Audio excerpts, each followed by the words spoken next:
The YOLOBOX Pro is a pretty cool device, but it could be even better. In this video, I'm going to go over all of the features that I wish the YOLOBOX had.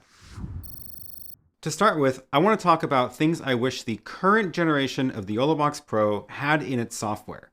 Now remember, this is an Android device at the end of the day, so there are a lot of things that they could add in software without replacing the hardware.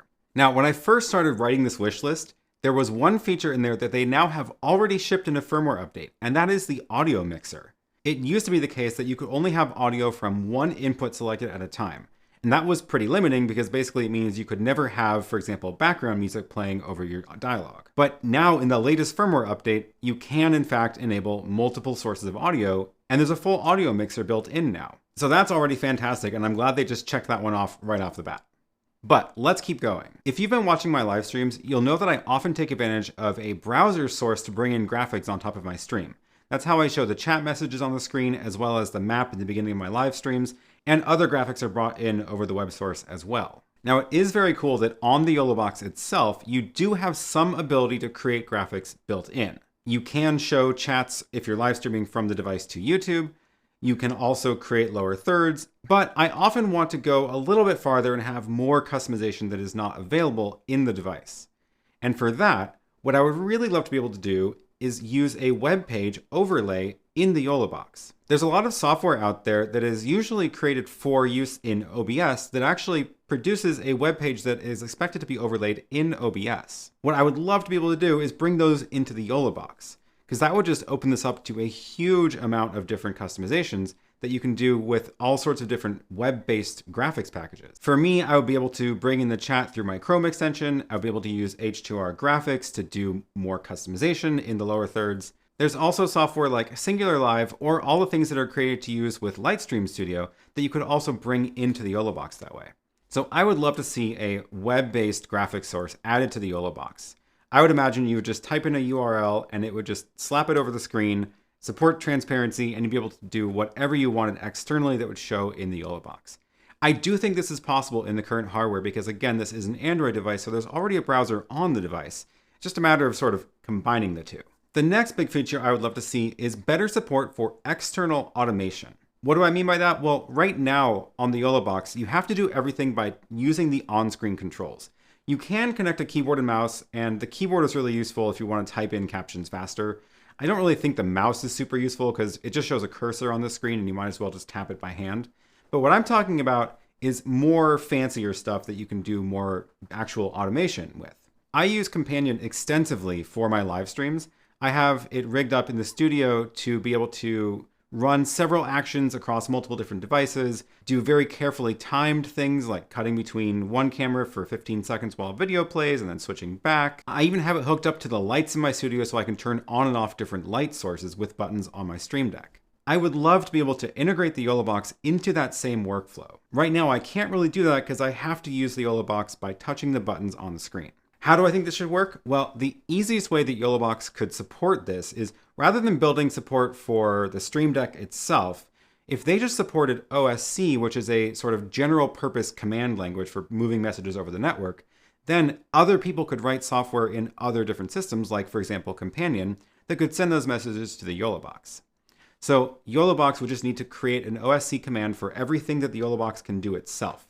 Basically, just imagine any button that exists in the YOLOBOX interface would have a corresponding OSC command so that you could sort of press that button virtually from other software. That would really let me integrate it into my studio here and use it with all of the other devices in one big production.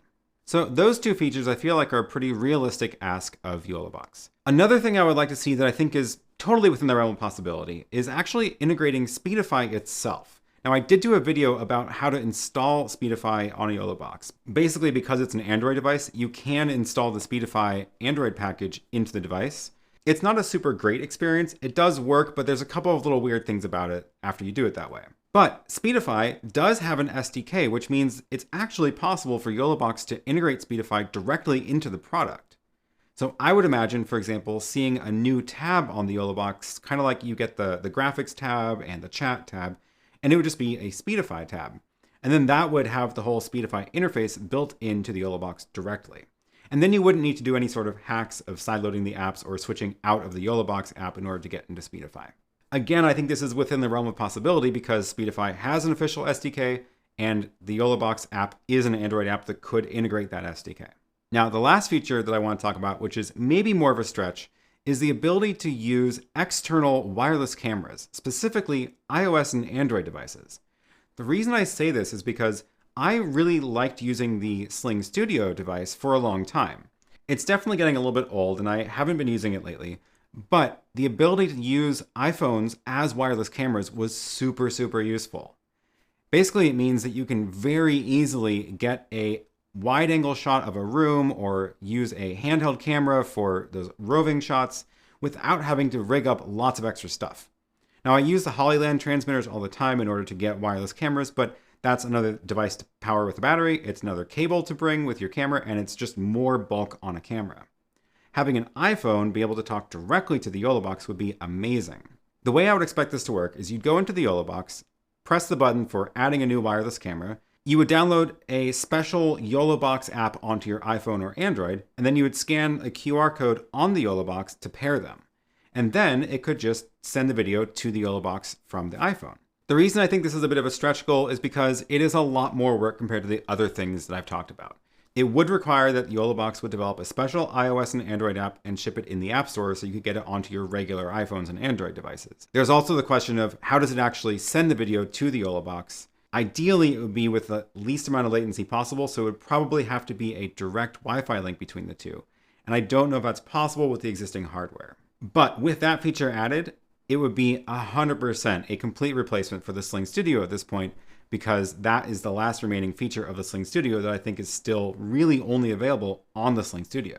Let me know down in the comments if you think that would be a useful feature for how you've been using the YOLOBOX. So those are the main features I would love to see in a future update to the YOLOBOX Pro. The last thing I want to talk about is what I want out of new YOLOBOX hardware. Now, the YOLOBOX Pro was a fantastic upgrade to the original YOLOBOX. It added another HDMI port and a much better processor, so they've been able to do a lot more with it. That's all great, but honestly, the YOLOBOX right now is about as big as I would want it to be ever. I don't think it should get much bigger, because any bigger than that, it's going to start looking like a very large laptop. I do honestly prefer the size of the original YOLOBOX more than the Pro, but the features and the quality of the Pro do mean that that's the one I end up taking with me. So rather than a bigger YOLOBOX, which I don't think is a good idea, what I would love to see is actually a smaller one. I would love to see a YOLOBOX Mini. And the purpose of the YOLOBOX Mini would be specifically for remote contribution into a YOLOBOX Pro. Now, there is already a feature in the YOLOBOX Pro where if you have multiple of them, you can actually live stream from one to another. So you can have a remote studio using a YOLOBOX, have that fed into a different YOLOBOX where you're doing the show, mixing that with a local camera or local video playback, and streaming from that one device to YouTube. That's a cool feature, but for a lot of cases, having a whole nother YOLOBOX Pro is way overkill on the remote end. Oftentimes, you really just want to get one camera remote into your main YOLOBOX. And that's what the YOLOBOX Mini would be for. It would have just one HDMI in, and its only purpose would be to stream video to another YOLOBOX. And even better would be if you could actually have a sort of two-way conversation. Right now, with most remote contribution workflows, you're going to stream from the remote studio into your main studio, and that's usually a one-way link. Things like the ATEM streaming bridge, that's one way. All of the RTMP solutions I've been looking at, I was streaming from a camera like a GH5 Mark II or the DJI Action 2. Those are all one-way links, which means if you want to talk to the person at the remote end, you need some other link, like usually a phone. You could have a phone call or a FaceTime call in order to get the person at the studio visible to the person on the remote end. I think YOLOBOX is in a really unique position, having this already be an Android device, to actually support that two-way link built in. So with the YOLOBOX Mini, the idea would be it is the remote end, it has one HDMI input, and on that screen, you would sort of dial your main YOLOBOX and you would get a two-way link. The person at the remote end could wear headphones to listen to whatever's happening on the main YOLOBOX. They could hear the person in the studio and have a conversation. And meanwhile, they're streaming their high-quality DSLR video back to the studio. For connecting these two devices, I don't think they should use the same sort of sign-in mechanism right now because, again, you want this to be usable by people at the remote end. So some sort of way to enter a 6-digit code to pair the devices would be ideal. As you may have seen on some of the streams I've done with remote guests, the latency is very important in order to have a conversation flow naturally. Really about half a second is the point where it starts breaking up and you start talking over each other. So it needs to be pretty low latency. But the good news is the feed from the studio to the remote end does not need to be high quality, because that's just for monitoring. So I think there's a lot of really cool opportunities there for YOLObox to do a new, smaller device that is really just for the remote contribution workflow, because that would make this a very powerful system. And I think that the YOLObox is in a very unique position to be able to actually make this happen because their device is based on Android. For a lot of the other hardware I've looked at, there isn't really the infrastructure in place for that to happen. But because YOLObox already runs cloud servers to manage their multi-streaming capabilities, as well as the YOLObox to YOLObox link, they're already like 80% of the way there. They just need the little push to get over the edge to actually ship that feature. And I do know that YOLObox watches these videos and pays attention to the comments. So if you have any features that you would like to see in a YOLObox, please comment below and we'll see what we can do. The more people who ask for features, the better, because they do listen to feedback from their customers. And that's one of the things I really like about YOLObox, is that they do listen to feedback from their customers. And they're very good about shipping updates. So that's it for this video. Let me know in the comments your wish list for the YOLObox Pro or new hardware that you'd like to see in the future. Thanks so much for watching, and I will see you in the next one.